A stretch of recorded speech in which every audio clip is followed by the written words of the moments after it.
मेरा नाम डॉक्टर सौरभ भाटिया है और मैं फिलिक्स हॉस्पिटल सेक्टर 137 नोएडा में कंसल्टेंट डर्मेटोलॉजिस्ट हूँ। आज इस वीडियो के माध्यम से मैं आपसे बात करना चाहता हूँ कि इस बारिशों के मौसम में आपको अपनी चमड़ी, बाल, नाखून इत्यादि का ख्याल कैसे रखना चाहिए। जैसा कि आप आसपास अपने मौसम देख पा रहे होंगे, अब हम धीरे धीरे बारिशों के मौसम में बढ़ने जा रहे हैं। उसके लिए चमड़ी का अलग से ख्याल रखना ज़रूरी है। क्यों रखना ज़रूरी है? क्योंकि बारिशों में नमी बढ़ जाएगी।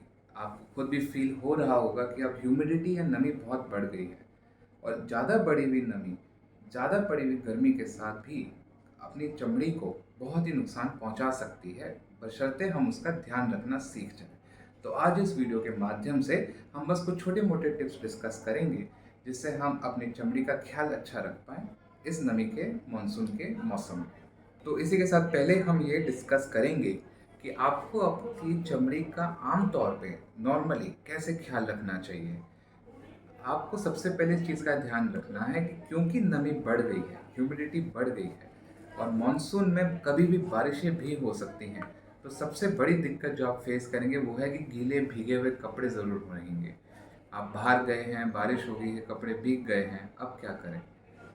जैसे ही आप घर पहुँचे, कपड़े बदल लीजिए, क्योंकि नमी वाले जो कपड़े होते हैं, जो गीले कपड़े होते हैं, जब वो चमड़ी पे रगड़ खाते हैं, तो वो चमड़ी को नुकसान पहुंचा सकते हैं।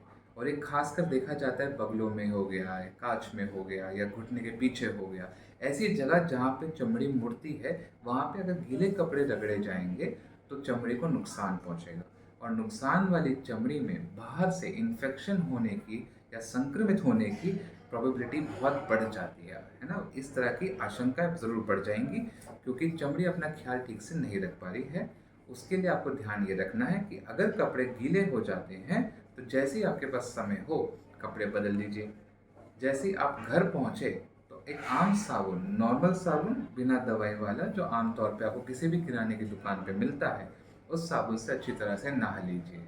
नहाने के बाद अपने पूरे शरीर को साफ तौलिए से सुखा लीजिए और उसी समय नए कपड़े पहन लीजिए, ताकि आपके पास वो गीले कपड़ों से छुटकारा मिल जाए और आपकी चमड़ी में अगर कोई बाहर बारिशों में कोई भी संक्रमित पानी लग गया हो या संक्रमित धूल प्रदूषण लगा हो, तो आप नहाने से आपने उसको भी आप हटा दिया है। उसके बाद आपको ध्यान ये रखना है कि जो अंडरगारमेंट्स होते हैं उनको बदलना बहुत ज़रूरी है, क्योंकि ज़्यादातर अंडरगारमेंट्स कॉटन फैब्रिक से बनते हैं, ठीक है, सूती से। अब वो काफ़ी हद तक नमी सोखने के लिए बना होता है। तो आम तौर पे जब नमी ज़्यादा नहीं होती है तो थोड़ा बहुत सोखता है और सूख जाता है।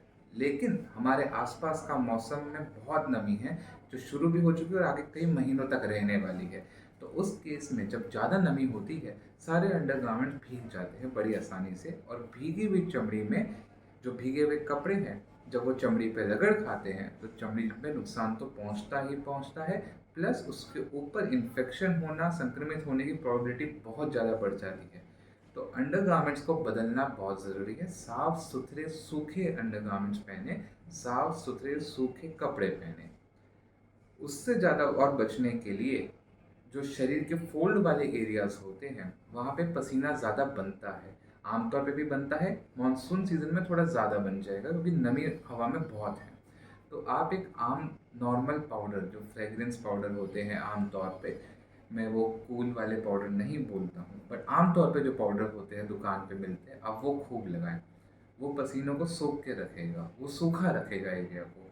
तो किसी भी जगह जहाँ आपको लगता है पसीना ज़्यादा जमा होता है, बगल में हो गया है या पीठ पे हो जाए, तो आपको बस वहाँ पे पाउडर लगा के रखना है, ताकि पसीना ज़्यादा जमा ना हो, चमड़ी सूखी रहे और उसको भी नुकसान ना पहुँचे। उसके अलावा आपको और चीज़ों का ध्यान ऐसा रखना है कि आप रोज़ नहाएं, रोज़ आम साबुन पानी से अच्छे से नहाएं, पूरा सुखा लें और फिर कपड़े पहनें। अगर आप बाहर कहीं बारिश में मान लीजिए फंस गए हैं, या ज़्यादातर लोग जो टू व्हीलर्स चलाते हैं उनके पैरों को पानी से बचाना मुश्किल हो जाता है, खासकर आमतौर पे अभी 2-3 हफ्तों पहले हमने देखा कि हमारे राज्य में कितनी अलग अलग जगह पानी पूरा भर चुका था। तो अगर आप अपनी बाइक या स्कूटर से उसके सड़कों से गुजर रहे हैं, तो आपके पैर भीग जाएंगे। अगर वो भीग जाएंगे तो उनके अंगूठों के बीच में जो जगह होती है, वहाँ की चमड़ी बहुत मुलायम होती है, और जब वो भीग जाती है तो उसमें इन्फेक्शन और कट लगना बहुत आम समस्या है। हल्का फुल्का इन्फेक्शन, हल्का फुल्का कट, आपको ज़्यादा कुछ नहीं करना है। आना है, घर पहुंच के सारे जो गीले जूते और जुराब वगैरह है उतार दीजिए, सूखने डाल दीजिए, उसके बाद धोने डाल दीजिएगा। पैरों को आपने साबुन पानी से धोना है, हो सके तो नहा ले, नहीं हो रहा तो एटलीस्ट पैरों को तो धो ले अच्छी तरह से, एक साफ तौलिए से सुखा ले और पाउडर लगा के रख लीजिए। वो अपने आप के पैर ठीक हो जाएंगे। अगर नहीं ठीक हो रहे हैं या उनमें संक्रमित हो गए या वो संक्रमित हो चुके हैं तो आप हमसे मिलिए और हम उसको ठीक करेंगे। तो इन चीज़ों का आपको ध्यान रखना है। हाथों का बहुत ध्यान रखना पड़ेगा क्योंकि हाथ हमारी हर जगह लग रहे होंगे, तो उसका भी एक ही इलाज है। आप आराम से साबुन पानी से धोते रहिएगा और उस पर क्रीम लगाते रहिए, कोई भी आमतौर पे मॉइस्चराइजिंग क्रीम लगाते रहिएगा। और उसके अलावा साफ चमड़ी को साफ रखने के लिए और कुछ नहीं करना होता। अब हम आते हैं कि मानसून में कौन कौन सी बीमारियां बहुत बढ़ जाती हैं।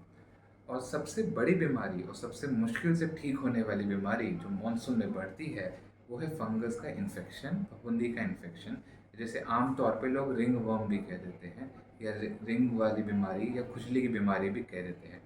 अब आमतौर पे ये बीमारी हमें कब दिखती है कि कांच में या जहाँ पे भी फोल्ड्स होते हैं स्किन के वहाँ पे दिखती है। क्यों दिखती है? क्योंकि नमी की वजह से उस चमड़ी का एरिया वैसा बन जाता है जहाँ पे फंगस को उगने में बहुत आसानी होती है। तो इसलिए अगर आपका कोई भी एरिया रहता है, शरीर का कोई भी हिस्सा रहता है जो नमी से बहुत ही पीड़ित है, नमी बहुत जमा हो गई है, तो वहाँ पे फंगस का उगना बहुत आसान हो जाता है। तो इसलिए बारिशों में या तेज़ नमी वाले मौसमों में फंगस का इन्फेक्शन बढ़ जाता है।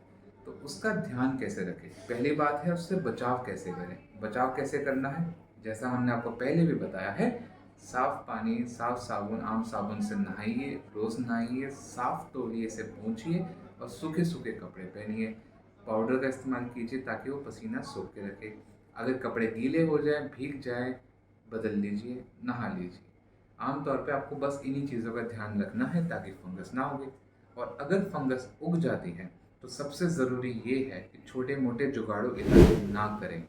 केमिस्ट से जाके दवाई ना लें, किसी के कहने पे कोई क्रीम ना लें, या कोई क्रीम घर पे पड़ी है तो ये सोच के मत लगाए कि ठीक हो जाएगा। उससे ठीक नहीं होगा, उल्टा बीमारी और बढ़ जाएगी और छोटी बीमारी बड़ी बन जाएगी जब तक आप हमारे पास पहुँचेंगे। तो अगर आपको कहीं पे भी शक है कि फंगस उग रही है, ऐसी आशंका है कि फंगस उग रही है, तुरंत आप हमारे पास आएँ, एक बार चेक करवा लें ताकि इलाज अच्छा मिल जाए। नहीं तो फंगस की बीमारी का इलाज मुश्किल हो जाता है अगर उस पर बहुत सारी बिना किसी डॉक्टर को दिखाए क्रीमों का इस्तेमाल हो जाए तो उसका अच्छा और पक्का इलाज तभी हो पाएगा जब एक स्पेशलिस्ट उसको देख के आपको दवाई दे, आपको क्रीम दे जो आप उस जगह पे लगाएंगे। फंगस के इन्फेक्शन के बाद जो बाकी चीज़ें होती हैं, जैसे मान लीजिए स्केबीज नाम की बीमारी होती है जो बारिशों में कई बार बढ़ जाती है।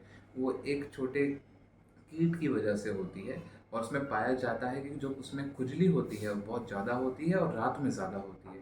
ऊपर से परिवार के और भी लोगों को एक साथ काफ़ी इन्फेक्शन भी हो सकता है और फैल सकता है। तो स्केबिस का अगर आपको शक हो, और उसका शक कैसे होगा? तेज़ खुजली होना, रात में ज़्यादा खुजली होना, उंगली के बीच में दाने या खुजली होना, छोटे बच्चे, बड़े बच्चे, सब लोग परिवार के 3-4 लोगों को एक साथ बीमारी होना। तो इन सब चीज़ों के साथ अगर आप पीड़ित हो तो आपको फटाफट आके इलाज करना चाहिए, समय नहीं बिताना चाहिए, क्योंकि ये बीमारी एक दूसरे पे फैलती है। तो फटाफट आइए, फटाफट इलाज करवाइए ताकि आप इस खुजली की दिक्कत से आप बाहर निकल सकें। उसके अलावा आपको बस चमड़ी का नॉर्मल ख्याल रखना होता है। अगर आप किसी भी चमड़ी की बीमारी से पीड़ित हो, जो वो बीमारी मानसून में बढ़ जाए, तो अपने स्किन स्पेशलिस्ट से ज़रूर मिलें और जो जो आपको एडवाइस करे उसका पूरा स्ट्रिक्टली पालन करें, क्योंकि नमी के साथ साथ चमड़ी थोड़ी कमज़ोर तो हो जाती है। हमें उसका ध्यान रखना बहुत ज़रूरी है। अगर हम लापरवाही बरतेंगे और ठीक से ध्यान नहीं रखेंगे तो चमड़ी की बीमारी लग सकती है।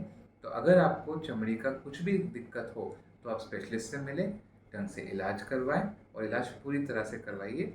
और अगर आपको कोई दिक्कत नहीं है तो उससे बचने का बहुत अच्छा तरीका है, सूखे कपड़े, साफ कपड़े पहने, बदलते रहें, रोज़ आम साबुन पानी से नहाते रहिए और पाउडर का इस्तेमाल करते रहिए, पसीने से बचते रहिए। बस इसके अलावा आपको और ज़्यादा कुछ करने की ज़रूरत नहीं है। अपने इस मानसून सीज़न का पूरा लुत्फ़ उठाइए और ध्यान रखिए अपनी चमड़ी का।